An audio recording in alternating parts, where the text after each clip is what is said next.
கர்த்தருடைய பரிசுத்த நாமம் மகிமைப்படுவதாக. Today's promise verse is taken from Isaiah chapter 49 verse 16. See, I have engraved you on the palms of my hands. Your walls are ever before me.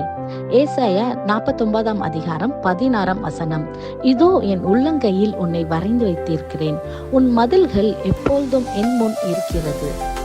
Have you ever questioned if God has forgotten you when doors stays closed and prayer seems unanswered? Waiting feels endless. கர்த்தர் என்னை மறந்து விட்டாரோ, என் ஜெபத்திற்கு இன்னும் பதில் வரவில்லை, பல கதவுகள் இன்னும் திறக்கவில்லை என்று சொல்லி கேள்வி கேட்டுக்கொண்டிருக்கிறீங்களா? இந்த காலை வேளையிலே தேவன் நமக்கு கொடுக்கின்ற நம்பிக்கையின் வாக்குத்தத்தத்தின் மூலமாக அவர் நான் உங்களை மறப்பதில்லை என்று சொல்லுகிறார். ஆம் பிரியமானவர்களே, அநேக தருணங்களில் நம்மளுடைய ஜெபங்கள் கேட்கப்படாத ஒரு சூழ்நிலை, சில நேரங்களிலே கர்த்தருக்காக காத்திருந்தோம், சில கதவுகள் இன்னும் திறக்கவில்லை, ஏன் என்னுடைய ஜெபங்கள் கேட்கப்படவில்லை, ஒருவேளை தேவன் என்னை மறந்து விட்டாரோ, ஒருவேளை அவர் என்னுடைய ஜெபத்தை எல்லாம் தள்ளிவிட்டாரோ என்று சொல்லி நாம் அநேக வேளையிலே சோர்ந்து போய் காணப்படுகிறோம்ல. இந்த நாளிலே கர்த்தர் சொல்லுகிறார், நான் என் உள்ளங்கையிலே உன்னை வரைந்து வைத்திருக்கிறேன் என்று. ஆம் பிரியமானவரே, கர்த்தர் நமக்காக சிலுவை மரத்திலே நமக்காக காயப்பட்டு நமக்காக அடிக்கப்பட்டு அவர் பல ஆணிகளை நமக்காக ஏற்றுக்கொண்டார் அல்லவா? அவருடைய உள்ளங்கையிலே ஆணிகளால் கடவப்பட்டது.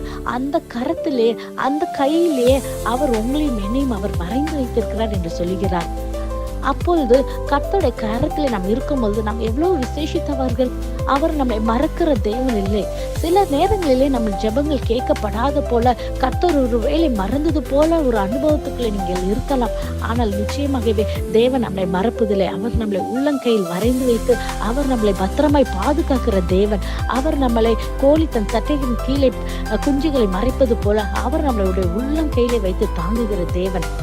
ஒருவேளை உலக பிரகாரமான அன்பு சில காரியங்கள் நமக்கு தோற்று போகலாம்.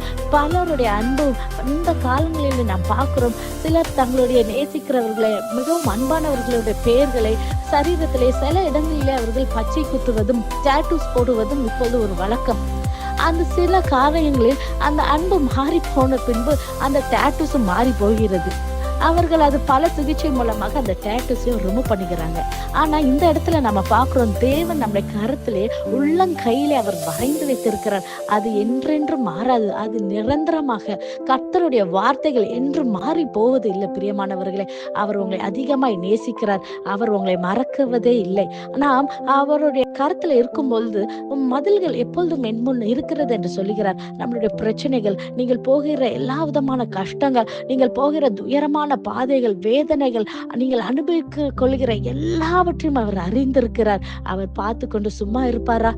நிச்சயமாகவே நம்ம அவரை பற்றி கொள்ளும் பொழுது, நம்மை அவரை தாழ்த்தி அவருடைய சமூகத்துல நம்ம ஊற்றுண்டி அவரை விசுவாசிக்கும் பொழுது கர்த்தர் நிச்சயமாக நம்ம காரியங்களை மாறுதலை முடிய செய்வார். ஆகையால் ஏற்ற காலத்துல தேவன் உங்களை உயர்த்தும்படிக்கு அவருடைய பலத்த கைக்குள்ளே அடங்கி இருங்கள். Even when life feels unfair or delayed, stay humble and trust his timings.